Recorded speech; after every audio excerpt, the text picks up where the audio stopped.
أشرف الأنبياء والمرسلين وعلى آله وأصحابه أجمعين.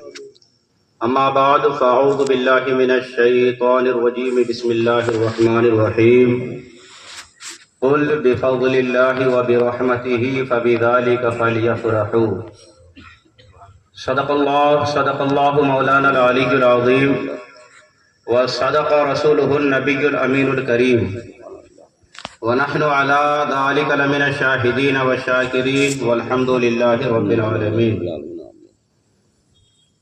آئیے سب سے پہلے حضور نبی اکرم شفیع امم رسول محتشم اللہ کے پیارے امت کے سہارے سبحان اللہ رب کے محبوب سبحان اللہ دانائے غیوب سبحان اللہ مالک رقاب امم سبحان اللہ فخر عرب و عجم سبحان اللہ والی کون و مقام سبحان اللہ سیاح لا مقام سبحان اللہ سیدی انس و جان سبحان اللہ نیر تاباں سبحان اللہ ماہ خوباں سبحان اللہ شہنشاہ حسینہ سبحان اللہ تتم دوراں سر خیل زہر جمالاں جلوہ صبح ازل نور ذات لم یزل باعث تکوین عالم فخر آدم و بنی آدم نیر بطحا رازدار ما اوحا صاحب علم نشرح معصوم آمینہ احمد مجتبی حضرت محمد مصطفیٰ صلی اللہ تعالی علیہ وسلم کی مقدس بارگاہ میں اپنی عقیدتوں ارادتوں کا خراج درود و سلام کی شکل میں پیش کریں. پڑھے بآواز بلند اللہم صلی علی سیدنا شفیعنا حبیبنا و کریمنا نبینا مولانا محمد بارک وسلم صلو علیہ صلاۃ و سلام علیک یا سیدی یا حبیبی یا رسول اللہ صلی اللہ تعالی علیہ وسلم. اللہ تبارک و تعالیٰ کا لاکھ لاکھ شکر اور اس کا احسان اور اس کا فضل ہے کہ اس نے ہمیں اور آپ کو انسان بنایا. اس میں بھی اللہ نے ہمیں اور آپ کو مومن بنایا. اس میں مزید احسان یہ ہے کہ اپنے حبیب کا عاشق بنایا. اس میں پھر اس کا سب سے بڑا احسان یہ ہے کہ اس نے جو اپنا حبیب ہمیں عطا کیا اس عطا پر شکر ادا کرنے کی اللہ نے ہمیں اور آپ کو توفیق عطا فرمائی، جس کی بدولت آج ہم اور آپ یہاں اس محفل پاک میں حاضر ہیں. اور یہ یاد رکھیں کہ ان محفلوں میں آنا یہ کوئی انسان اپنی مرضی سے نہیں آتا ہے، بلکہ ان جیسی محفلوں میں وہ آتا ہے جس کا بلاوا ہوتا ہے. اتنے اڑوس پڑوس میں گھر ہیں جن کو معلوم بھی ہے کہ آج میلاد کی محفل سجے گی لیکن توفیق نہیں ملی، نہیں آئے. اور کتنے ایسے لوگ ہیں جو دور دراز سے بھی آئے. تو کیا پتا چلا کہ وہی آتے ہیں جن کا بلاوا ہوتا ہے. اور جب کوئی کہیں بلایا جاتا ہے تو خالی ہاتھ نہیں لوٹایا جاتا، بلکہ جب کسی نے کسی کو بلایا ہے تو کچھ دینے کے لیے ہی بلایا ہے. تو آپ اور ہم اگر یہاں بیٹھ کر اپنے حبیب کا میلاد سن رہے ہیں، اپنے حبیب کا ذکر سن رہے ہیں، سنا رہے ہیں، محفل میلاد میں حاضری کا شرف حاصل کر رہے ہیں، تو اس کا مقصد یہ ہے کہ اللہ اور اللہ کا حبیب آپ کو کچھ نوازنے والے ہیں. جب ہی ہم اور آپ یہاں کی حاضری میں یہاں حاضری کا شرف حاصل کر رہے ہیں اور اپنے لیے ہم اور آپ بخشش کا مغفرت کا سامان اکٹھا کر رہے ہیں. ایک مرتبہ اور درود پاک پڑھ لیں. اللہم صلی علی سیدنا شفیعنا حبیبنا و کریمنا نبینا مولانا محمد بارک وسلم صلو علیہ صلاۃ و سلام علیک یا سیدی یا حبیبی یا رسول اللہ صلی اللہ تعالی علیہ وسلم. آج کے محفل کا جو ٹاپک ہے وہ یہ ہے کہ میلاد منانے کی برکتیں. ہر سال ہم اور آپ میلاد کی محفل سجاتے ہیں تو یہ اللہ کا فضل ہے، اور اس سال بھی سجا رہے ہیں. اور یہ سال بہت ہی خاص سال ہے. میلاد کے حوالے سے، کیونکہ یہ جو سال ہے، یہ جو مہینہ ہے میلاد کا، یہ 1500 سالہ میلاد النبی صلی اللہ علیہ وسلم کا مہینہ ہے، یعنی ٹھیک آج سے 1500 سال پہلے حضور صلی اللہ تعالی علیہ وسلم کی پیدائش اور ولادت ہوئی تھی۔ تو یہ کون سا سال ہوا؟ 1500 سال۔ تو اس وجہ سے بھی اس سال کا میلاد کا مہینہ بڑا ہی اہم ہو جاتا ہے۔ آپ سب سے گزارش کروں گا کہ کنٹینیو یہ 11 دن آپ حضرات میرا ساتھ دیں گے، یعنی تشریف لائیں گے، اور انشاءاللہ ضرور آپ کے علم میں اضافہ ہوگا۔ اور ان جیسی محفلوں کا ایک مقصد یہ بھی ہوتا ہے، ان فتنوں کے دور میں نبی پاک صلی اللہ علیہ وسلم کا میلاد منا کر اپنے دل میں حضور کی محبت کو اور زیادہ تازہ کرنا، اور زیادہ حضور کی محبت ہمارے آپ کے دلوں میں پیدا ہو۔ یہ اسی وقت ہو سکتی ہے جب حضور کا تذکرہ سنیں گے، جب حضور کی محفلوں میں تشریف لائیں گے۔ تو انشاءاللہ آپ حضرات مکمل جب تک پروگرامات چلیں گے آپ حضرات ساتھ دینے کی کوشش کریں گے، انشاءاللہ خود بھی آئیں گے، اپنے دوست و احباب کو بھی آنے کی دعوت دیں گے۔ پردے کا معقول انتظام ہے الحمدللہ، گھر کی ماؤں بہنوں کو بھی لے کر آئیں گے۔ خاص کر یہ میلاد کا صدقہ ہے کہ آج ہماری ماؤں کو بہنوں کو وہ عزت ملی جو حضور کے آنے سے پہلے ان ماؤں بہنوں کو وہ عزت کبھی کسی نے نہیں دی تھی۔ یہ تمام فضل ہے، یہ تمام کرم ہے، یہ تمام احسانات ہیں اسی مہینے میں آنے والے اس نبی آخر الزماں کا۔ تو ہماری ماؤں بہنوں کو بھی اس نبی کی یاد میں ان جیسی محفلوں میں ضرور شرکت کرنی چاہیے۔ ایک مرتبہ اور درود پاک پڑھ لیں، اللہم صلی علی سیدنا شفیعنا حبیبنا و کریمنا نبینا مولانا محمد بارک وسلم صلو علیہ صلاۃ و سلاما علیک یا سیدی یا حبیبی یا رسول اللہ صلی اللہ تعالی علیہ وسلم۔ خطبے کے بعد میں نے جس آیت کریمہ کی تلاوت کا شرف حاصل کیا، اللہ رب العزت ارشاد فرماتا ہے، قل بفضل اللہ وبرحمتہ فبذلک فلیفرحوا هو خیر مما یجمعون۔ حبیب آپ فرما دیجئے ساری کائنات سے، حبیب آپ فرما دیجئے میرے بندوں سے، حبیب آپ فرما دیں اپنی امت سے، وہ پیغام کیا ہے، وہ اللہ کا میسج کیا ہے ہمارے اور آپ کے لیے۔ نبی کی زبان سے اللہ فرما رہا ہے کہ جب تم پر اللہ کا فضل ہو اور جب تم پر اللہ کی رحمتیں ہوں تو تمہیں چاہیے کہ شکرانے کے طور پر تم خوشیاں منایا کرو۔ فَلْيَفْرَحُوا، تم خوشی مناؤ، هُوَ خَيْرٌ مِّمَّا يَجْمَعُونَ، یہ خوشی منانا اس سے بہتر ہے جو تم جمع کر رہے ہو، چاہے وہ مال و دولت کی شکل میں ہو، چاہے وہ عبادت و ریاضت کی شکل میں ہو۔ ان تمام چیزوں سے بہتر، ان تمام چیزوں سے افضل اللہ فرما رہا ہے وہ یہ ہے کہ جب تمہیں اللہ کا فضل مل جائے، جب تمہیں اللہ کی رحمت مل جائے تو تمہیں چاہیے کہ تم خوشیاں منایا کرو۔ ہمارا یہ دین، ہمارا یہ مذہب، اس دین کا نام دین اسلام ہے۔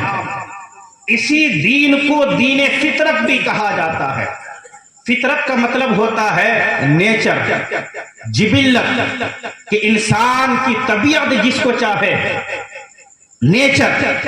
ہمارا دین دین اسلام یہ دین فطرت ہے، تو ایسا ہو نہیں سکتا کہ اس کی تعلیمات میں پھر نیچر نہ ہو، ایسا ہو نہیں سکتا کہ اسلام کی جو تعلیمات ہیں ان تعلیمات میں ایسی چیزیں نہ ہو کہ جو چیزیں انسان کی طبیعت چاہتی ہو۔ ایسا ہے، ہمارے اور آپ کے آقا صلی اللہ تعالی علیہ وسلم کی میلاد کی محفل میں بیٹھے ہیں۔ آپ سمجھ لیں کہ میلاد کی محفل میں آنے سے کیا ملتا ہے اور ہم میلاد کی محفلیں کیوں سجاتے ہیں۔ اللہ اکبر۔ اللہ تبارک و تعالیٰ نے ہمیں اور آپ کو جو دین عطا فرمایا ہے، دین اسلام، دین فطرت۔ اب ہوتا کیا ہے، انسان کی فطرت یہ ہے کہ جب اس کو کوئی خوشی ملتی ہے، جب اس پر کوئی انعام ہوتا ہے تو انسان خوش ہو جاتا ہے کہ نہیں؟ اس کے اندر ایک خوشی پیدا ہو جاتی ہے. اسی انسان کو اگر کوئی غم آ جائے تو وہ انسان غمگین ہو جاتا ہے. اچھا یہ دونوں ایسی چیزیں ہیں کہ جو چھپی ہوئی ہے, کسی کو نظر آنے والی چیز نہیں ہے. میرے اندر کیا غم ہے, میرے اندر کیا خوشی ہے, وہ میں سمجھتا ہوں, میں جانتا ہوں, میرا رب جانتا ہے. رب کے بتانے سے رب کا حبیب جانتا ہے. آپ کے اندر کیا ہے میں نہیں جانتا. یہ غم, یہ خوشی, یہ دکھ, یہ سکھ ایسی چیزیں ہیں کہ انسان اس کو ظاہر نہیں کر سکتا ہے, لیکن اللہ تبارک و تعالیٰ کا کتنا فضل ہے, اللہ کا کتنا کرم ہے کہ اس نے ہمیں اور آپ کو ایک چہرہ عطا فرمایا ہے.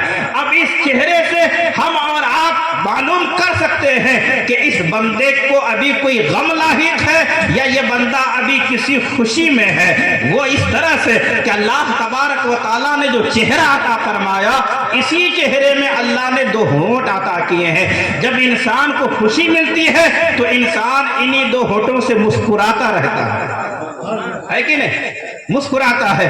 جب کوئی غم آ جائے تو اللہ نے 2 آنکھیں رکھی ہے اسی چہرے میں, آنکھوں سے آنسو بہنے نکلتے ہیں.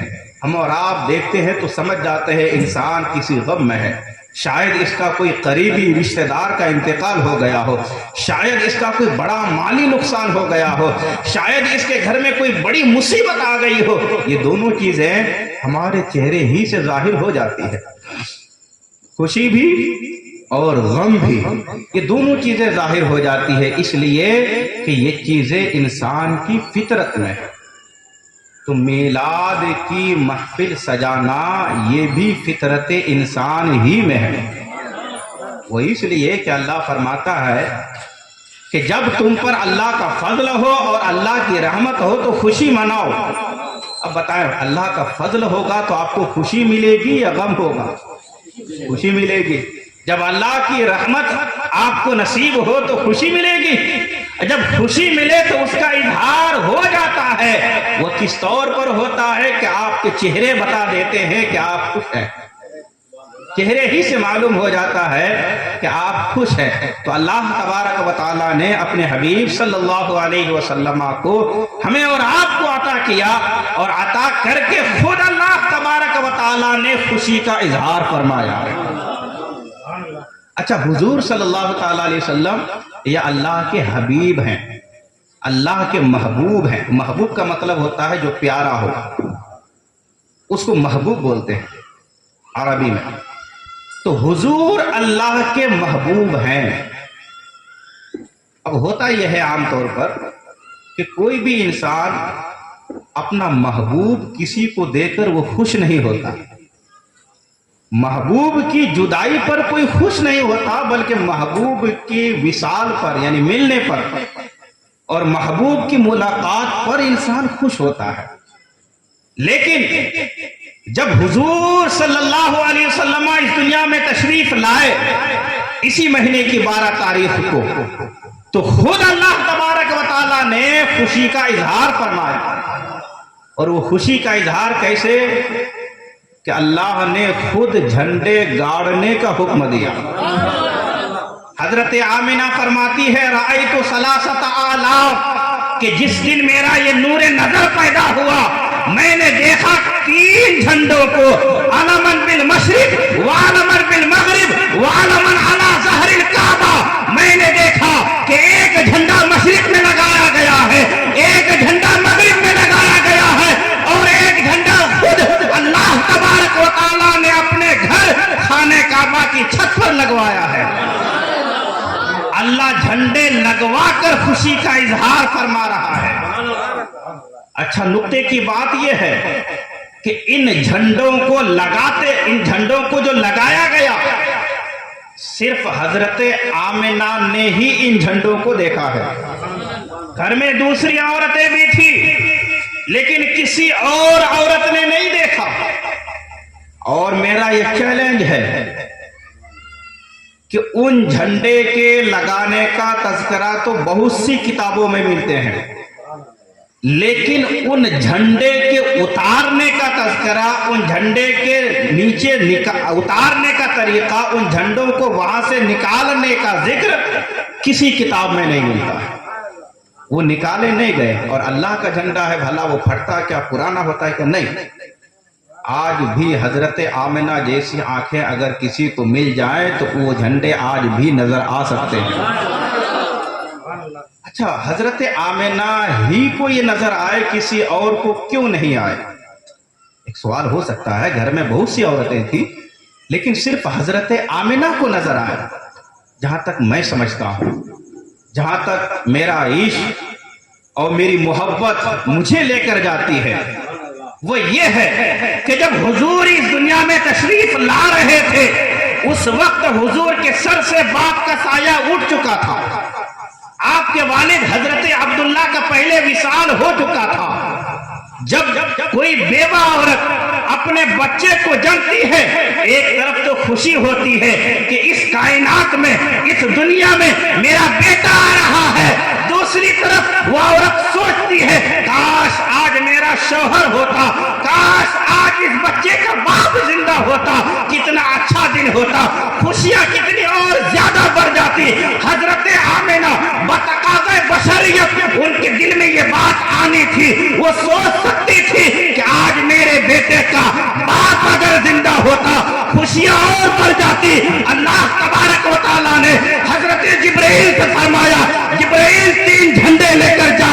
آمنہ کے دل میں ایسا خیال بھی آنے نہ پائے، اس نبی کے نام پر، اس آخری نبی کے نام پر 3 جھنڈے لے جا کر لگا دے.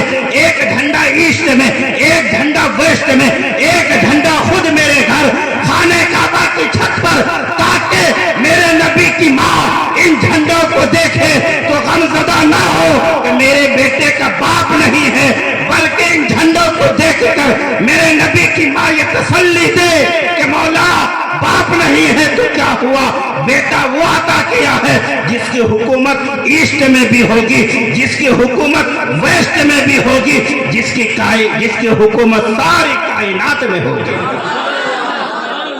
اسی لیے وہ 3 جھنڈے صرف حضرت آمنہ کو ان کی تسلی کے لیے دکھائے، لیکن جھنڈا خود رب تبارک و تعالیٰ نے بھیجا. یہ کیا ہے؟ اللہ کے حبیب کی ولادت، اللہ کے حبیب کا میلاد ہو رہا ہے. اور میں نے کہا کہ سب سے پہلے میلاد خود رب تبارک و تعالیٰ ہی نے منایا، خوشی کا بھی اظہار فرمایا. بات چل رہی تھی کہ کوئی انسان اپنے محبوب کو دیکھ کر کسی کو خوش نہیں ہوتا. آپ میں سے کتنے لوگ ہیں کہ جنہوں نے اپنی بیٹیوں کی شادی کروائی ہے نا؟ بیٹی باپ کی محبوب ہوتی ہے، لیکن شادی کے موقع پر جس کی بیٹی ہے وہ رو رہا ہوتا ہے، اور جو لینے کے لیے آیا ہے یعنی کہ دولہا وہ خوش ہوتا ہے کہ نہیں؟ یہی قانون ہے کہ محبوب جب جدا ہو، محبوب جب دور ہو جائے تو انسان کو غم ہوتا ہے. اس غم کے اظہار کے لیے وہ رو دیتا ہے. لیکن اللہ تبارک و تعالیٰ نے اپنے حبیب کو بھیجا تو بھیج کر پھر اللہ نے خوشی کا اظہار کیوں فرمایا؟ اللہ تبارک و تعالیٰ اپنے محبوب کو اس دنیا میں بھیجا تو وہ تو محبوب ہے. محبوب دیکھ کر خوشیاں نہیں منائی جاتی، محبوب پا کر خوشیاں منائی جاتی ہے. تو رب کی رحمت آواز دیتی ہے، اے انسان مجھے اپنی طرح مت سمجھ، تمہارا طریقہ اور ہے، ہمارا طریقہ اور ہے. تم اپنے محبوب اگر کسی کو دیتے ہو تو وہ تم سے جدا ہو جاتا ہے، تیرا محبوب تم سے دور ہو جاتا ہے. اس دور ہونے کی بنیاد پر تم روتے ہو. لیکن اے نادان، میں نے اگر اپنا محبوب تمہیں دیا ہے تو میرا محبوب تجھے دینے کے بعد بھی میرا محبوب مجھ سے دور نہیں ہوا ہے. یہ فرق ہے تمہارے دینے اور میرے دینے میں. اسی کو میرے امام نے فرمایا، بخدا خدا کا یہی ہے در، نہیں اور کوئی مفر مکر. جو خدا کا در ہے وہی در مصطفیٰ ہے، جو در مصطفیٰ ہے وہی در خدا ہے.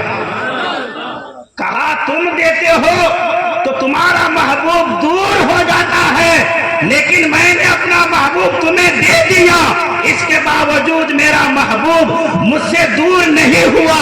ہاں فرق اتنا ہے کہ جب تک تمہیں نہیں دیا تھا میرا محبوب میرے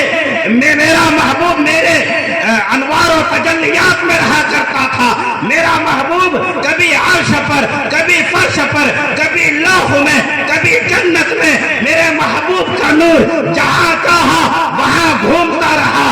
جب تک تمہیں نہیں دیا تھا جہاں چاہا وہاں میرا محبوب کا نور گھومتا رہا، دورے کرتا رہا۔ اب فرق اتنا ہو گیا ہے کہ محبوب کا نور یہاں سے میں نے تم کو عطا کر دیا ہے، تو اب جہاں میرا محبوب ہوگا وہیں میں ہوں۔ جو در مصطفیٰ ہے وہی در خدا ہے۔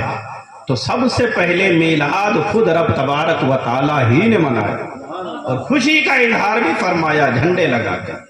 اچھا درود پاک پڑھ لیجیے، اللہم صلی علی سیدنا شفیعنا حبیبنا و کریمنا نبینا مولانا محمد بارک وسلم صلو علیہ صلاۃ و سلام علیک یا سیدی یا حبیبی یا رسول اللہ صلی اللہ تعالی علیہ وسلم۔ یہ کچھ تمہیدی باتیں تھیں۔ اب آئیے میلاد النبی صلی اللہ علیہ وسلم کی برکتیں کیا ہیں، اس حوالے سے چند باتیں آپ کے سامنے رکھنے کی کوشش کروں گا، صرف اس نیت اور ارادے سے کہ آپ حضرات ان باتوں کو سن کر پہلے سے زیادہ تیاری کے ساتھ، پہلے سے زیادہ جوش اور خروش کے ساتھ اور عشق مصطفیٰ میں ڈوب کر آپ حضرات ان جیسی محفلوں میں شرکت کریں گے۔ بس میری یہی نیت ہے۔ اللہ مجھے حق کہنے، آپ سب کو حق سننے کی توفیق عطا فرمائے۔ تعبیر الرؤیا یعنی کہ وہ کتابیں جس میں خوابوں کی تعبیر بیان ہوئے ہیں، ان کتابوں کا مطالعہ کیا تو اکثر معبرین، خواب کے تعبیر بیان کرنے والے، وہ لکھتے ہیں، بڑی اہم بات ہے، غور سے سنیں، وہ لکھتے ہیں کہ اگر کوئی شخص خواب میں میلاد مصطفیٰ صلی اللہ علیہ وسلم کے مہینے کو دیکھ لیتا ہے، باتوں کو غور سے سنیں، خواب میں اگر کوئی ربیع الاول کا مہینہ دیکھ لیتا ہے تو تعبیر بیان کرنے والے تعبیر رؤیا کتابوں میں ہے کہ یہ خواب دیکھنے کا مطلب یہ ہے کہ اس کی پریشانیاں ختم ہونے والی۔ لکھا کہ اگر کوئی خواب میں یہ دیکھ لیتا ہے میلاد کے مہینے کو، ربیع الاول کے مہینے کو، تو اس کا مطلب یہ ہے کہ اگر وہ بیمار ہے تو اس مہینے کے خواب میں دیکھنے کی برکت سے اسے شفا ملنے والی ہے۔ کہا اگر بے اولاد شخص ربیع الاول کا مہینہ خواب میں دیکھتا ہے تو عنقریب اللہ تبارک و تعالی اسے اولاد سے نوازنے والا ہے۔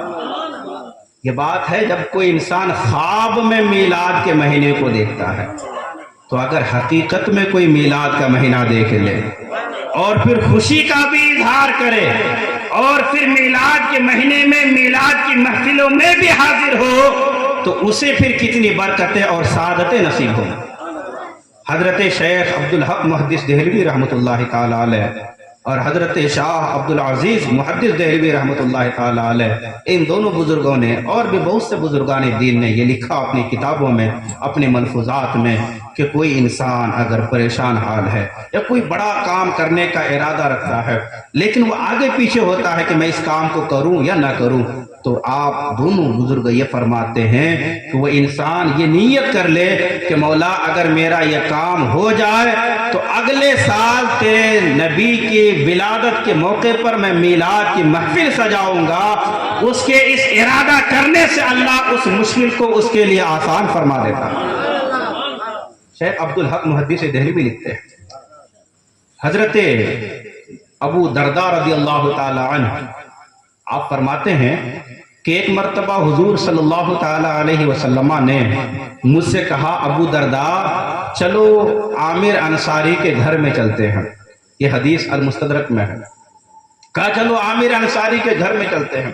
حضرت ابو درداء کہتے ہیں کہ میں حضور صلی اللہ تعالی علیہ وسلم کے ساتھ حضرت عامر انصاری رضی اللہ تعالی عنہ کے گھر پہنچا۔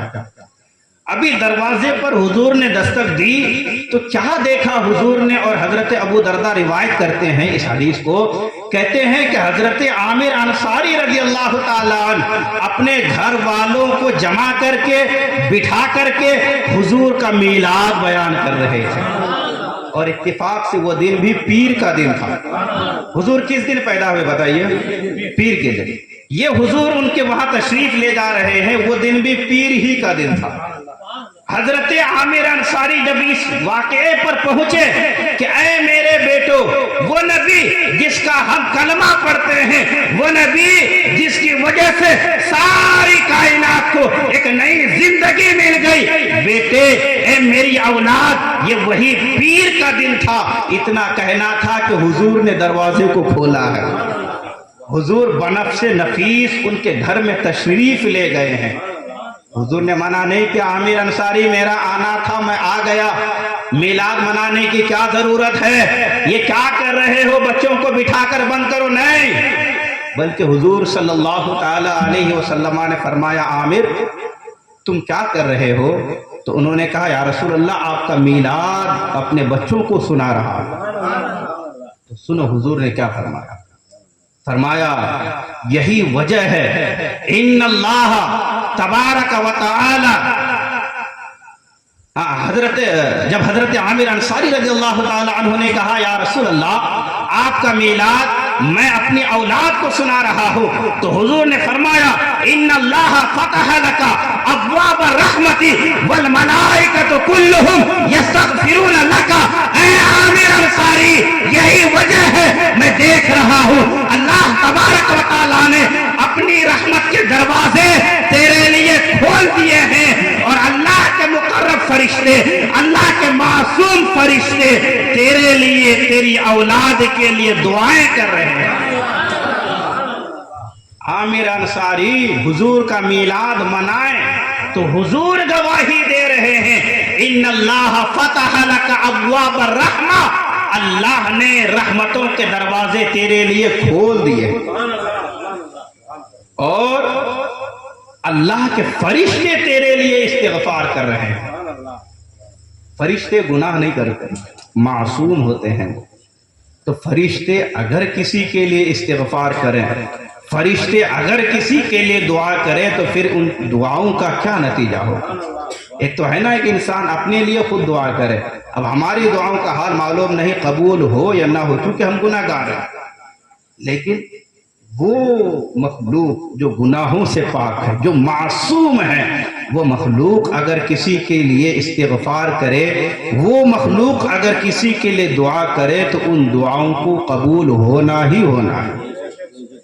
تو پتہ چلا کہ حضور کے محفل کی میلاد، حضور کے میلاد کی محفل سجانا یہ اپنے گناہوں کی بخشش اور مغفرت کا بھی ایک ذریعہ ہے۔ اس لیے کہ میلاد کی محفل میں کسی عام انسان کا ذکر نہیں ہوتا ہے، بلکہ میلاد کی محفل میں سید العالمین کا ذکر ہوتا ہے، میلاد کی محفل میں رحمت للعالمین کا ذکر ہوتا ہے، کسی عام بشر کا نہیں بلکہ خیر البشر کا ذکر ہوتا ہے۔ تو جہاں جس کا ذکر ہوگا، وہ جتنی اونچی ذکر ہوگی، جتنا اونچا کس کا ذکر ہوگا، اتنی ہی زیادہ اس محفل میں اللہ کی رحمتیں اور برکتیں نازل ہوں گی۔ تو میلاد کی محفلوں میں حاضر ہونے سے جہاں میں نے یہ کہا مصیبتیں ختم ہوتی ہے، پریشانیاں ختم ہوتی ہے، بے اولاد ہو تو صاحب اولاد ہو جاتا ہے انسان، گناہوں کی بخشش و مغفرت ہو جاتی ہے۔ یہ چار برکتیں میں نے آپ کے سامنے رکھی۔ پانچویں برکت حضرت امام جلال الدین سیوطی رحمت اللہ تعالی علیہ الحاوی للفتاوی میں لکھتے ہیں، سماعت فرمائیں۔ حضرت امام جلال الدین سیوطی رحمت اللہ تعالی علیہ اس عظیم انسان کا نام ہے، وہ خوش نصیب انسان ہے کہ جنہوں نے عالم بیداری میں یعنی جاگتے ہوئے 72 یا 74 یعنی 74 مرتبہ حضور کا دیدار کیا۔ وہ ہیں امام جلال الدین سیوطی۔ آپ فرماتے ہیں کہ ایک مرتبہ میں ایک راستے سے گزر رہا تھا کہ راستے میں ایک قبرستان آیا۔ آپ کی عادت تھی کہ جب راستے میں کوئی قبرستان آ جائے آپ ٹھہر کر کچھ آیتیں، درود پاک اور کچھ چیزیں پڑھ کر آپ اس پورے قبرستان والوں کے لیے دعا فرمایا کرتے تھے۔ یہ امام جلال الدین سیوطی کی عادت تھی، اور آپ صاحب کشف، صاحب کرامت انسان ہیں۔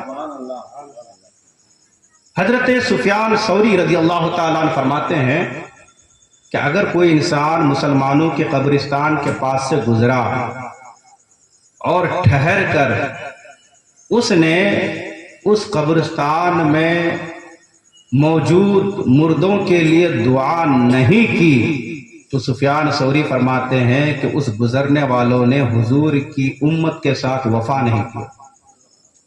سمجھے آپ میں نے کیا کہا؟ قبرستان سے گزرنا ہے تو 2 منٹ ہی صحیح ٹھہر کر کم سے کم 3 مرتبہ سورہ اخلاص ہی پڑھ کر آپ ان تمام مرحومین کے لیے دعا کریں۔ سفیان ثوری فرماتے ہیں جو نہیں ٹھہرتا، دعائیں نہیں کرتا تو وہ حضور کی امت کے ساتھ وفا نہیں۔ امام جلال الدین سیوطی رحمۃ اللہ تعالیٰ علیہ فرماتے ہیں کہ میرا گزر ہوا ایک قبرستان کے پاس سے تو میں ٹھہرا، اور ٹھہر کر میں نے کچھ چیز پڑھی، اور پڑھنے کے بعد وہ تمام لوگوں کو جو وہاں پر مدفون تھے ان سب کی روح کو ایصال کیا۔ فرماتے ہیں کہ پھر میں نے کشف کے ذریعے سے دیکھا کہ ہر قبر میں ہی نور ہے، ہر قبر میں نور ہے، لیکن ایک قبر دیکھا اس میں اتنا زیادہ نور ہے کہ میری آنکھیں ٹک نہیں پا رہی تھی، آنکھیں بند ہو جا رہی ہیں۔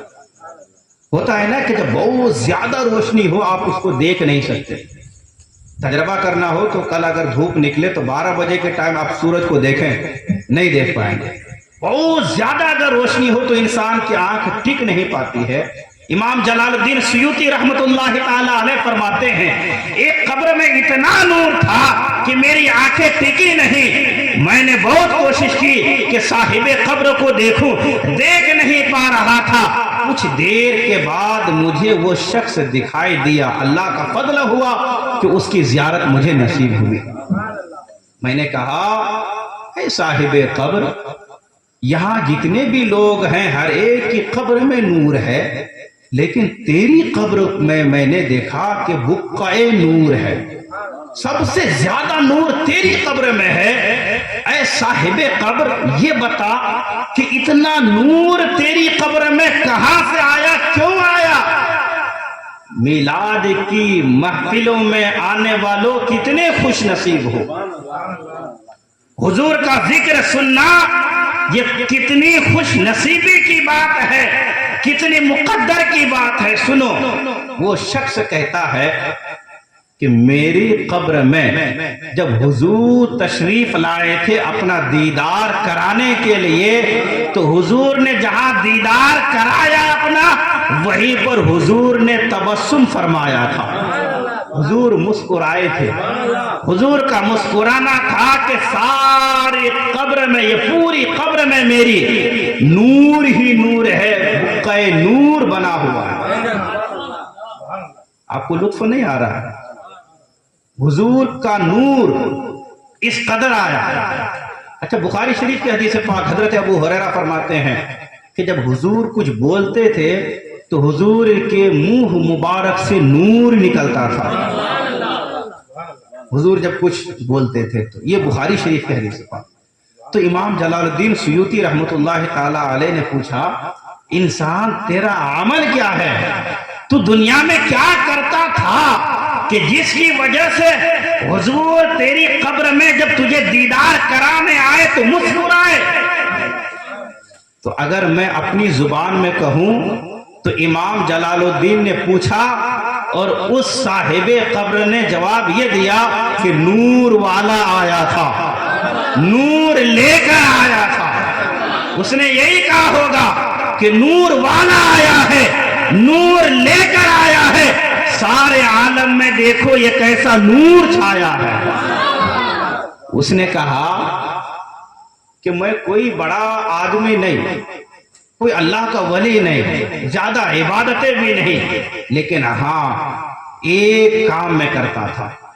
میں اپنی پوری زندگی میں ایک کام پابندی کے ساتھ کیا ہوں، اور وہ یہ ہے کہ میں ایک چھوٹا سا دکاندار، چھوٹی سی ایک میری دکان تھی، لیکن میرا معمول یہ تھا، میرا روٹین یہ تھا کہ پورا دن جتنی بھی میری انکم ہوتی تھی، جتنی بھی میری آمدنی ہوتی تھی، اس میں سے ایک حصہ میں نکال کر بازو میں رکھتا تھا، ایک حصہ میں سائیڈ میں رکھتا تھا، چاہے جتنی بھی میری آمدنی ہو اس کا کچھ پرسنٹ میں باہر رکھتا تھا، اس نیت اور اس ارادے کے ساتھ کہ مولا جب تیرے حبیب کے میلاد کا مہینہ آئے گا تو ان پیسوں سے میں تیرے حبیب کے میلاد کی محفل سجاؤں گا.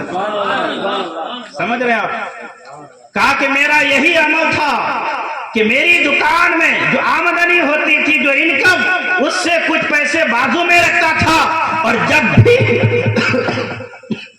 میلاد کا مہینہ آتا تھا میں ان پیسوں سے حضور کے نام پر محفل میلاد النبی صلی اللہ علیہ وسلم سجایا کرتا تھا.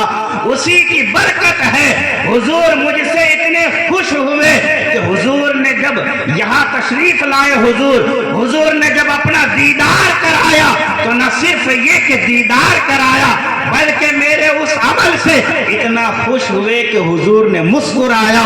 حضور کا مسکرانا تھا کہ میری قبر میں ہر طرف نور ہی نور نظر آ رہا. یہ امام جلال الدین سیوطی نے الحاوی للفتاوی میں لکھا. اچھا، کوئی اگر یہ کہے کہ میں اس کشف کو نہیں مانتا، یہ ان کا کشف تھا اپنا، تو بخاری شریف کی حدیث پاک کئی مرتبہ آپ حضرات نے سنی ہے. ابو لہب جس نے حضور کی ولادت کے موقع پر اپنی باندی کو آزاد کیا تھا، سویبہ، بول کر نہیں، صرف انگلیوں سے یوں اشارہ کیا تھا، ایک انگلی سے، اس اشارے کی برکت سے، اچھا اپنا نبی سمجھ کر نہیں، رحمت للعالمین سمجھ کر نہیں، اپنا آقا سمجھ کر نہیں، بلکہ اس کو جو خوشی ملی تھی وہ خوشی یہ تھی کہ سویبہ نے کہا تھا آپ کے بھائی عبداللہ کے یہاں بچہ پیدا ہوا ہے، بھتیجا سمجھ کر اس نے اپنی باندی کو آزاد کیا تھا. ہوا یہ کہ ابو لہب مر گیا. ابو لہب کوئی عام کافر نہیں تھا، اتنا بڑا کافر تھا. اس کی مذمت میں، اس کی برائی میں مکمل ایک سورہ ہے قرآن پاک میں، سورہ لہب.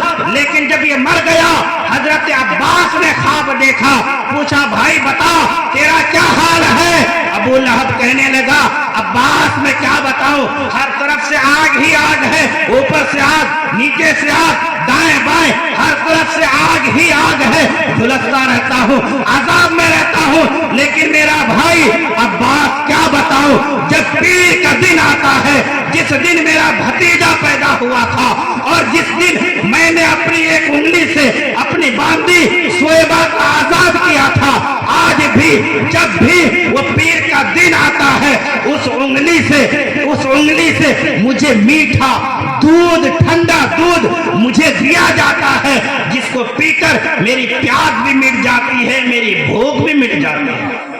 نعرے تکبیر، نعرے رسالت، سرکار کی آمد، آقا کی آمد، دلدار کی آمد، سچے کی آمد، مرحبا، اچھے کی آمد، مرحبا، جشن عید میلاد النبی زندہ باد. تو یہ ابو لہب جو کہ کافر تھا، اللہ فرماتا ہے کہ کافروں کا کوئی عمل مقبول نہیں. اعمال الکافرۃ ھباء منثورا، ان کے جتنے بھی نیک کام ہو لیکن ایمان نہیں تو مقبول نہیں، کوئی فائدہ نہیں ملے گا، کوئی ثواب نہیں ملے گا. لیکن نبی کی میلاد،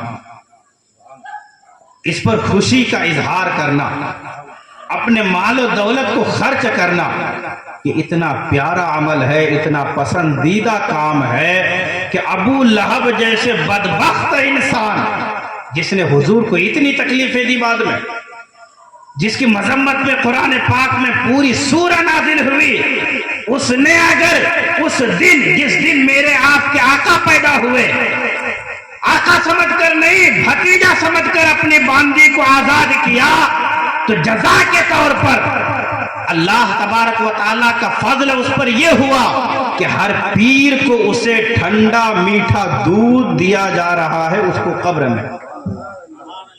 تو ہم اور آپ اگر حضور کا میلاد حضور کو اپنا آقا سمجھ کر منائیں، ہم اور آپ حضور کا میلاد حضور کو رحمت للعالمین نبی سمجھ کر اگر منائیں، ہم اور آپ حضور کا میلاد اگر اپنے آپ کو حضور کا غلام سمجھ کر منائیں تو پھر اللہ کی کیا رحمتیں کیا برکتیں نازل ہوں گی، کوئی اندازہ نہیں لگا سکتا.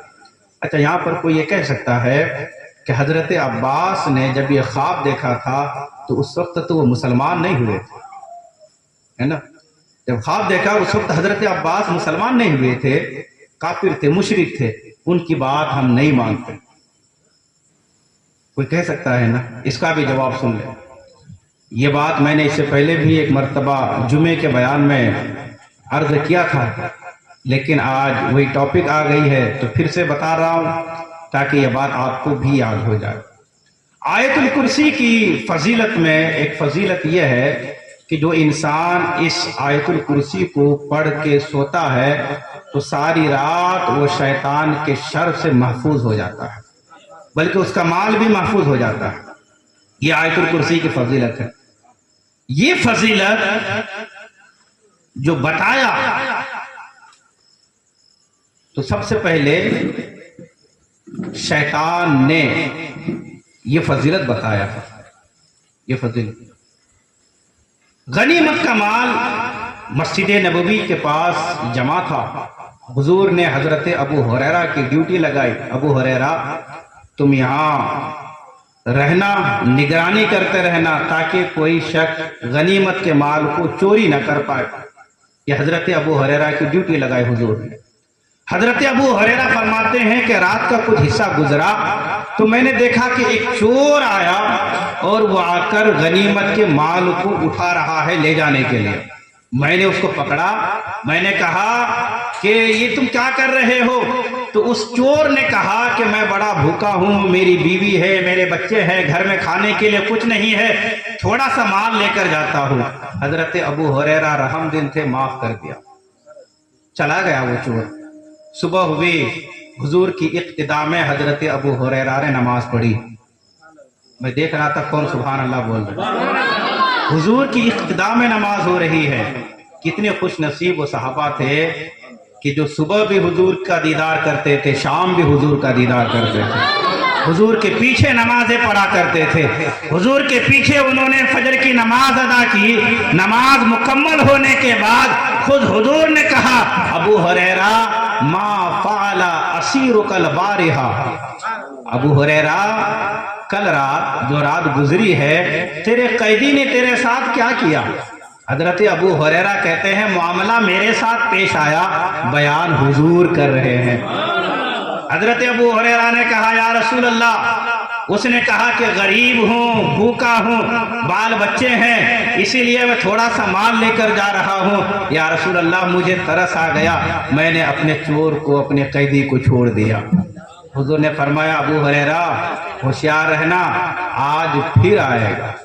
ابو ہریرہ کہتے ہیں کل رات تو میں ویسے ہی پہرا دے رہا تھا، مجھے یقین نہیں تھا کہ کوئی آئے گا. آج کی رات کے بارے میں تو یقین ہو گیا، کیونکہ حضور نے کہا تھا ابو ہریرہ آج رات بھی وہ چور آئے گا. اب حضرت ابو ہریرہ فرماتے ہیں آج رات میں بہت زیادہ الرٹ ہو گیا، بہت زیادہ ہوشیار ہو گیا. کیا دیکھا کہ وہ چور پھر سے آ گیا. اب میں نے پھر سے اس کو پکڑا، میں نے کہا آج تو نہیں چھوڑوں گا. اس نے کہا آج معاف کر دے، آج کے بعد نہیں آؤں گا. بڑا بھوکا ہوں، غریب ہوں، تنگ دستی ہے، گھر میں کھانے کے لیے کچھ نہیں، چھوٹے چھوٹے بچے ہیں، چھوڑ دے. حضرت ابو ہریرہ نے کہا کہ میں نے پھر سے اسے چھوڑ دیا. رحم دل تھے، نرم دل تھے حضرت ابو ہریرہ. پھر صبح ہوئی، فجر کی نماز ادا کی حضور کے پیچھے. پھر سے حضور نے کہا ما فعل اسیرک البارحہ، ابو ہریرہ کل رات تیرے قیدی نے تیرے ساتھ کیا کیا؟ کہنے لگے یا رسول اللہ اس نے وعدہ کیا ہے اب وہ آئندہ نہیں آئے گا. یا رسول اللہ رو رہا تھا، معافی مانگ رہا تھا، بلک رہا تھا. یا رسول اللہ اپنی مجبوریاں بیان کر رہا تھا. مجھے اس کے اوپر رحم آ گیا، تو میں نے چھوڑ دیا۔ میرے اور آپ کے آقا صلی اللہ علیہ وسلم نے مسکرایا، فرمایا ابو ہریرہ آج کی رات پھر آئے گا۔ تیسری رات پھر سے وہ چور آیا۔ حضرت ابو ہریرہ کہتے ہیں آج تو میں تجھے نہیں چھوڑوں گا، کل حضور کی بارگاہ میں تجھے پیش کروں گا۔ اس نے کہا ابو ہریرہ چھوڑ دے، بدلے میں تجھے ایک فضیلت بتانے والا ہوں۔ حضرت ابو ہریرہ محب قرآن تھے، قرآن سے محبت کرنے والے تھے۔ جب انہوں نے یہ سنا کہ قرآن پاک کی ایک آیت کی فضیلت بتانے والا ہوں، حضرت ابو ہریرہ نے چھوڑ دیا۔ اب اس آنے والے چور نے کہا کہ جو شخص رات میں سونے سے پہلے ایک مرتبہ صرف آیت الکرسی پڑھ لے گا، ساری رات شیطان کے شر سے وہ محفوظ ہو جائے گا، اس کا مال بھی محفوظ ہو جائے گا۔ حضرت ابو ہریرہ رضی اللہ تعالی عنہ نے یہ فضیلت سننے کے بعد اس چور کو چھوڑ دیا۔ صبح ہوئی، پھر حضور کے پیچھے نماز ادا کی، پھر سے حضور نے وہی سوال کیا۔ حضرت ابو ہریرہ نے کہا یا رسول اللہ، آنے والا جو آیا تھا، جو 3 رات سے میرا قیدی بن رہا تھا، یا رسول اللہ کل رات جب وہ یہاں سے گیا تو یا رسول اللہ اس نے ایک آیت کی فضیلت بیان کی، اس فضیلت کو سننے کے بعد یا رسول اللہ مجھے اس پر رحم آ گیا، میں نے اسے چھوڑ دیا۔ یا رسول اللہ آنے والا جو آیا تھا اس نے یہ کہا کہ جو آیت الکرسی پڑھ کے سوئے گا اس کا مال محفوظ ہو جائے گا، اس کی جان شیطان کے شر سے بچ جائے گی۔ یا رسول اللہ آنے والے نے یہ کہا ہے، میرے اور آپ کے آقا صلی اللہ علیہ وسلم نے مسکرایا، تبسم فرمایا اور ساتھ ہی ارشاد فرمایا کہ آنے والا جو آ رہا تھا 3 رات سے، ابو ہریرہ وہ کوئی انسان نہیں، وہ کوئی چور نہیں، بلکہ ابو ہریرہ وہ شیطان تھا۔ لیکن بات سچی کر گیا ہے، بات صحیح تجھے بتا کر گیا ہے۔ اس نے جو فضیلت بتائی وہ فضیلت حق ہے اور درست ہے۔ کیا سمجھے آپ؟ میں کیا سمجھا رہا تھا آپ کو؟ بھول گئے آپ لوگ؟ میں یہ سمجھا رہا تھا کہ اگر کوئی یہ کہے کہ حضرت عباس نے خواب حالت کفر میں دیکھا تھا، اس بات کو نہیں مانتے کہ ابو لہب کو میلاد کی خوشی پر، میلاد کے موقع پر اس نے جو اپنی لونڈی کو، اس نے جو اپنی کنیز کو آزاد کیا، تو اس پر یہ اللہ کا فضل کہ اسے قبر میں دودھ دیا جاتا ہے۔ کوئی اگر کہے کہ اس واقعے کو نہیں مانتا، حالانکہ بخاری شریف میں ہے، لیکن کوئی کہے کہ جب یہ خواب حضرت عباس نے بیان کیا اس وقت وہ مومن نہیں تھے، تو میں اسی کا آپ کو جواب بتا رہا ہوں، جواب سکھا رہا ہوں کہ ابو لہب یہ کافر تھا، لیکن یہ آیت الکرسی کی جو فضیلت بیان کی یہ تو اس کا بھی سردار ہے، یہ تو شیطان ہے، یہ تو ہر ایک کا سردار ہے۔ لیکن کیا حضور نے کہا کہ نہیں شیطان نے کہا تو بات غلط؟ نہیں، بلکہ حضور نے اس کو قبول کیا اور کہا کہ بے شک وہ جھوٹا ہے، بے شک وہ شیطان ہے، لیکن یہ والی بات اس نے سچ کہی ہے، یہ والی بات اس نے درست کہی ہے، جو فضیلت بتائی وہ فضیلت حق ہے، درست ہے۔ تو جب شیطان سچ بولے اس کی بات کو لیا اور خود حضور نے قبول کیا، تو حضرت عباس رضی اللہ تعالی عنہ نے اگر یہ بات مان لیا حالت کفر میں بیان کی، لیکن انہوں نے یہ بات سچ کہی ہے، تو ان کی بھی اس بات کو لیا جائے گا، قبول کیا جائے گا، اس فضیلت کو مانی جائے گی۔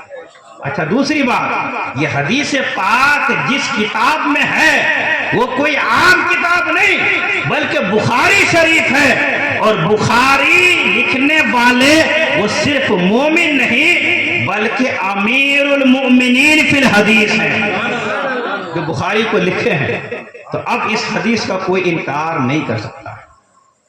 تو حضرت امام جلال الدین سیوطی نے الحاوی للفتاوی میں لکھا کہ اگر کوئی محفل میلاد سجاتا ہے تو اس کی برکت یہ ہوتی ہے کہ کل جب وہ مرے گا تو اللہ اس کی قبر کو بقعہ نور بنا دے گا، اس کے قبر میں اللہ روشنی کا انتظام فرما دے گا۔ یہ ہے میلاد کی برکت اور یہ ہے میلاد منانے کی فضیلت۔ اچھا ایک بات میں آپ سے پوچھتا ہوں کہ مان لیجئے میلاد منانے کی کوئی برکت نہ ہو، آپ مان لیجئے بس، حالانکہ ایسا ہے نہیں، میں نے خود اتنی برکتیں آپ کو سنائی. مان لیجئے میلاد منانے کی کوئی فضیلت نہ ہو تو کیا آپ لوگ میلاد کی محفل میں نہیں آئیں گے؟ آئیں گے، کیونکہ عاشق جو ہوئے، حضور کی امت جو ہوئے، حضور کے غلام جو ہوئے، اس لیے کہ محبت میں کوئی سودا نہیں ہوتا ہے. ہاں، محبت جو ہے سودے سے خالی ہوتی ہے. تو ایک عاشق وہ تو اپنے محبوب کا ذکر سننے کے لیے تڑپتا ہے، اس کے کان تو بے چین ہوتے ہیں کہ کہیں سے مجھے میرے حبیب کا ذکر سنانے والا مل جائے. یہ میلاد کی محفلیں ہر عاشق رسول کے لیے ایک نعمت ہے. یہ میلاد کی محفلیں ہر عاشق رسول کے لیے عشق کا ایک جام پیش کرنے والی ایک محفل ہے. اگر کوئی اور برکت نہ ہو تو یہ کیا کم برکت ہے کہ ان محفلوں میں آپ آتے ہیں تو آپ کا ایمان پہلے سے زیادہ تازہ ہو جاتا ہے. ان محفلوں میں آتے ہیں آپ کے دل میں حضور کی محبت پہلے سے زیادہ بڑھ جاتی ہے. یہ کیا کم فضیلت ہے. آج ہم جو محفل میلاد سجا رہے ہیں 2025 میں 1500 سالہ، آج اس قدر فتنے ہیں، اس قدر حضور صلی اللہ علیہ وسلم کے گستاخ ہیں، ان کی اتنی کوششیں ہیں اس نبی آخر الزمان کے تذکرے کو مٹانے کے لیے. اربوں روپے خرچ کرتے ہیں لوگ حضور کی گستاخی کرنے کے لیے. یہ فلمیں بنتی ہیں، یہ موویز بنتی ہیں، کیا بغیر پیسے کے ہو جاتے ہیں؟ لاکھوں کروڑوں اربوں روپے خرچ ہوتے ہیں. کیوں؟ صرف اس لیے کہ نبی کی توہین کرے معاذ اللہ، صرف اس لیے کہ اس نبی کی محبت مسلمانوں کے دلوں سے نکال دیں، صرف اس لیے کہ اس نبی کی محبت جو ان کے دلوں میں ہے اس محبت کو نکال دیا جائے. یہ ناپاک کوششیں کر رہے ہیں. کبھی کہیں کوئی قرآن پاک کو معاذ اللہ جلا رہا ہے تو کبھی کوئی قرآن پاک کو فسادی کتاب کہہ رہا ہے معاذ اللہ، کبھی کوئی قرآن پاک کی آیتوں کو بدلنے کی باتیں کر رہا ہے تو کبھی کوئی حضور صلی اللہ علیہ وسلم کی بیویوں کی گستاخیاں کر رہا ہے. آج اس فتنے کے دور میں نہ جانے کیسی کیسی کوششیں ہو رہی ہے کہ حضور کا تذکرہ مٹ جائے، حضور کا ذکر مٹ جائے. حضور کے نام پر یہ جو محفلیں ہو رہی ہے ان محفلوں کو بند کر دیا جائے. دشمنان رسول، دشمنان اسلام تو اتنے آگے بڑھ چکے ہیں، لیکن یہ امت مسلمہ ہے کہ انہیں معاذ اللہ توفیق نہیں ہو رہی ہے کہ حضور کی میلاد کی محفل میں حاضر ہو اور سنیں اور سمجھیں کہ حقیقی حضور کا مقام کیا ہے، حضور کی عظمت کیا ہے، حضور کی شان کیا ہے، حضور کا مقام کیا ہے، حضور کا مرتبہ کیا ہے. اگر حضور کا مقام سمجھنا ہے، حضور کا مرتبہ سمجھنا ہے تو ان گستاخان رسول سے نہ سمجھو. حضور کا مقام سمجھنا ہے، حضور کی رفعت، حضور کی بلندی کو سمجھنا ہے. ان موویز سے، ان سنیماؤں سے حضور کے مقام کو سمجھا نہیں جا سکتا ہے، بلکہ تو ان کی کوشش ہے کہ اس مقام کو کم کیا جائے، اس مرتبے کو گھٹایا جائے. اگر حضور کا مقام سمجھنا ہے تو بریلی کے تاجدار سے سمجھو. اگر اس نبی کا مرتبہ سمجھنا ہے تو عاشق رسول سیدی سرکار اعلی حضرت سے سمجھو. وہ فرماتے ہیں سرور کہوں کہ مالک و مولا کہوں تجھے، باغ خلیل کا گل طیبہ کہوں تجھے. وہ کہتے ہیں لیکن رضا نے ختم سخن اس پہ کر دیا، خالق کا بندہ خلق کا آقا کہوں تجھے. وہ امام کہتے ہیں لوگوں تم چاہتے ہو ان کا ذکر بند ہو جائے گا، تم چاہتے ہو ان کے نام کی محفلیں ختم ہو جائیں گی، تم چاہتے ہو ان کے عاشق ان کا ذکر سننے نہیں آئیں گے. سنو ان کے عاشقوں کا مقام یہ ہے، سنو ان کے عاشقوں کا حال یہ ہے کہ ان کے عاشقوں کا حال اگر میری زبان میں سننا چاہو تو وہ یہ ہے کہ حشر تک ڈالیں گے ہم پیدائش مولا کی دھوم، مثل فارس نجد کے قلعے گراتے جائیں. تم چاہتے ہو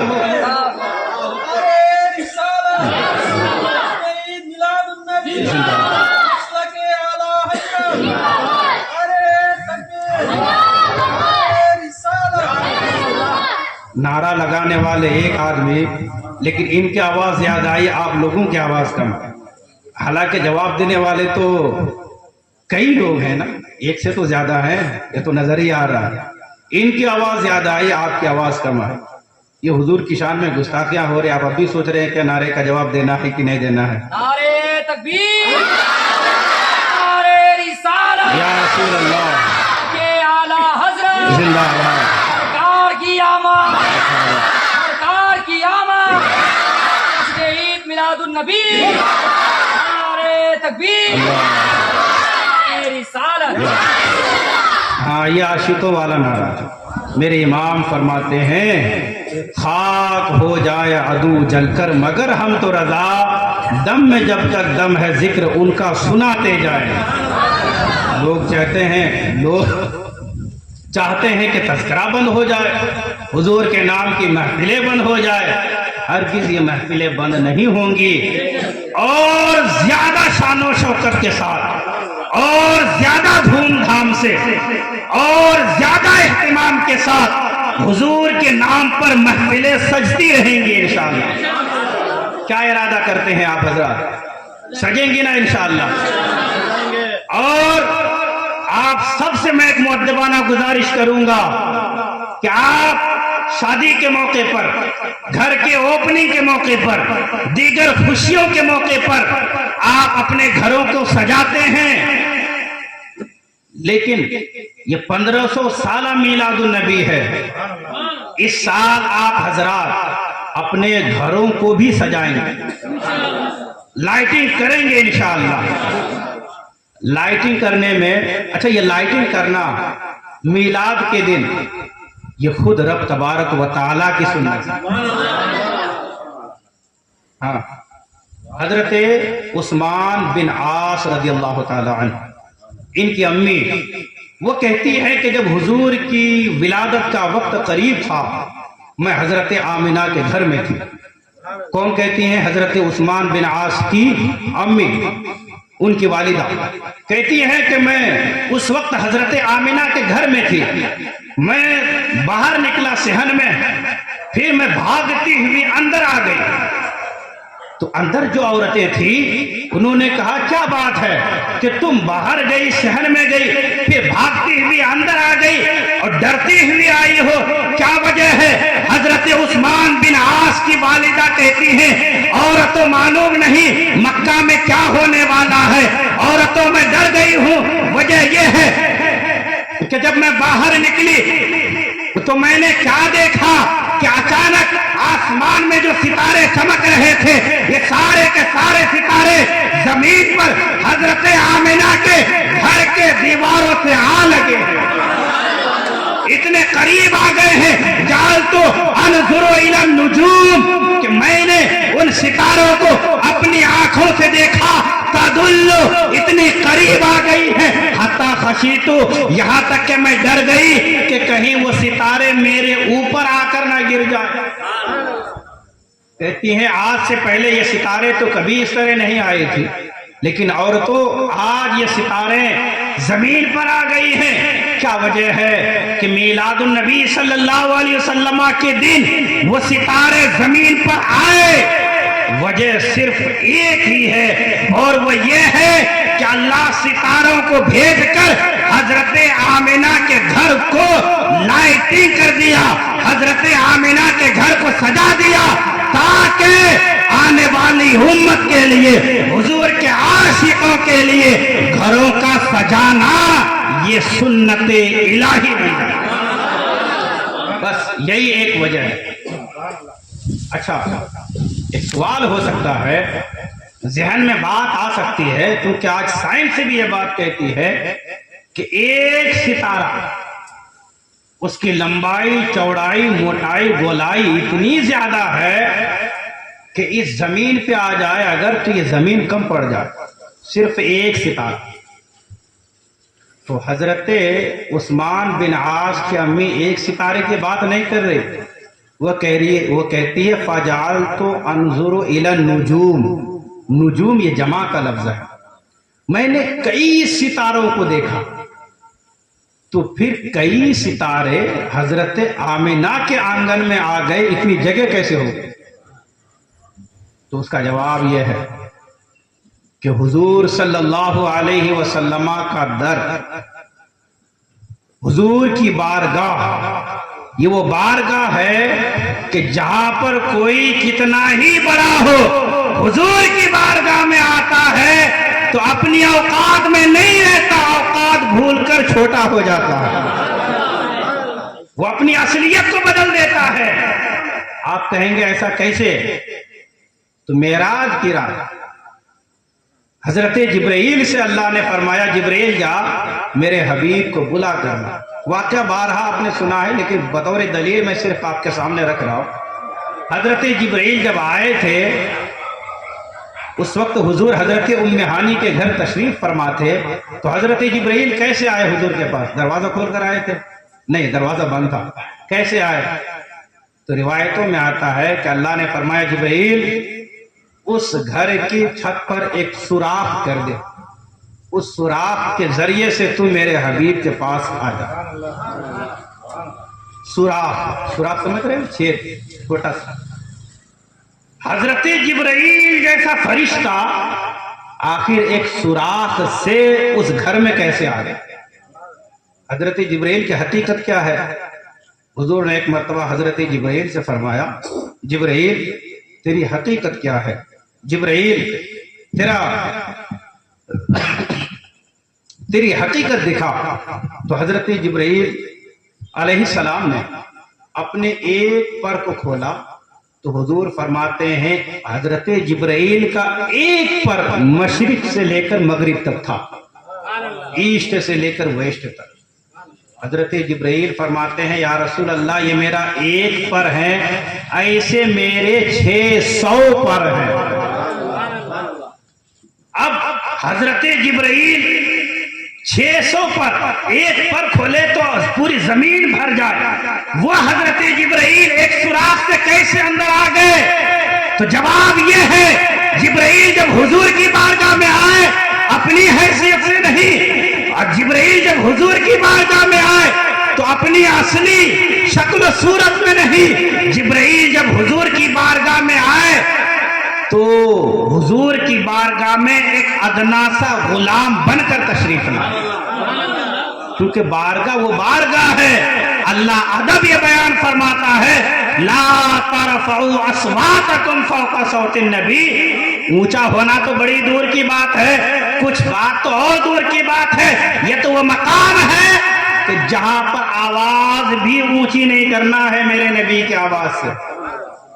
تو وہ ستارے حضرت آمنہ کے گھر میں آئے، حضرت عثمان بن عاصم کی ماں کہتی ہے حتی خشیتو، یہاں تک کہ میں ڈر گئی کہ کہیں وہ ستارے میرے اوپر ٹوٹ نہ پڑ جائے۔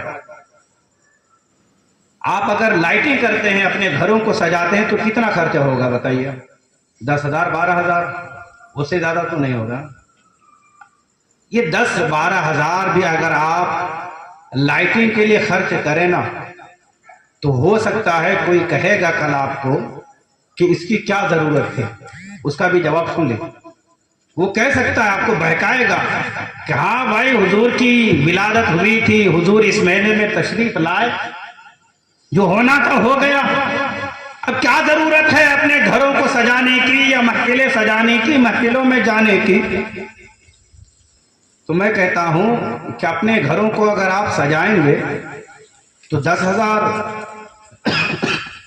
یا 12,000 کا خرچہ آئے گا، اور یہ خرچہ اس لیے کہ چونکہ آپ کو خوشی مل رہی ہے، حضور کی آمد کی خوشی ہے، حضور کی آمد کا مہینہ ہے، تو خوشی میں جو مال خرچ کیا جاتا ہے وہ مال برباد نہیں ہوتا، بلکہ اللہ فرماتا ہے یہ خرچ کرنا بہتر ہے مما یجمعون، جو تم جمع کر کے رکھو گے۔ کعبہ شریف اس میں جو غلاف چڑھتا ہے اس غلاف کی قیمت معلوم ہے آپ کو کتنی ہے؟ نہیں معلوم؟ اس غلاف کی قیمت سعودی ریال کے حساب سے 2 کروڑ ریال خرچ ہوتے ہیں.